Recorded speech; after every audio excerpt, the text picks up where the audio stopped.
ప్రగతిశీల ప్రజాస్వామ్య విద్యార్థి సంఘం పీడిఎస్ ఆధ్వర్యంలో ఇలా మోర్తాడ్ మండల కేంద్రంలో నీట్ పైన ప్రెస్ మీట్ నిర్వహించడం జరుగుతూ ఉంది. దేశంలో గత కొన్ని నెలలుగా నీట్ పైన ఒకవైపు ఉద్యమం చేస్తూ ఉంటే, ఒకవైపు విద్యార్థులందరూ కలిసికట్టి పోరాటాలు చేస్తూ ఉంటే 24 లక్షల మంది విద్యార్థులకు న్యాయం జరగాలి అంటే ప్రశ్న పత్రాలు లీక్ అయినాయని 30 లక్షలకు ఒక పేపర్ అమ్ముకున్నారని చెప్పేసి సాక్షాత్తు కేంద్ర మంత్రి స్పందిస్తూ ఉన్నాడు. కానీ ఇప్పటి వరకు నీట్ పరీక్షను రద్దు చేయకుండా చోద్యం చేస్తూ ఉన్నది ఈ మోడీ ప్రభుత్వం. ఇవాళ సుప్రీంకోర్టు కూడా పరీక్షా పేపరు లీక్ అయిన మాట వాస్తవమే అని చెప్పేసి సుప్రీంకోర్టు కూడా చెప్తా ఉన్నది. ఇప్పటి వరకు కూడా నరేంద్ర మోడీ నోరు విప్పకుండా ఉండడం సిగ్గుచేటు.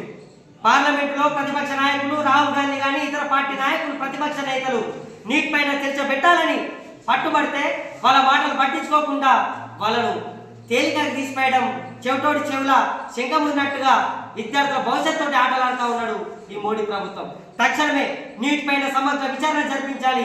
1500 మంది విద్యార్థులకు కాదు, 2 రాష్ట్రాలలోనే కాదు, దేశవ్యాప్తంగా పేపర్ లీక్ అయిందని అనుమానాలు మాకు తలెత్తుతూ ఉన్నాయి.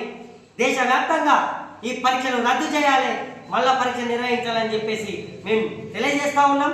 24 లక్షల మంది విద్యార్థులకు న్యాయం జరిగేంత వరకు పీడిఎస్ వారిని ఏకం చేసి పోరాడుతూ ఉంటారని చెప్పేసి తెలియజేస్తూ, దీనికి బాధ్యత వహిస్తూ కేంద్ర మంత్రి, విద్యాశాఖ కేంద్ర మంత్రి రాజీనామా చేయాలి.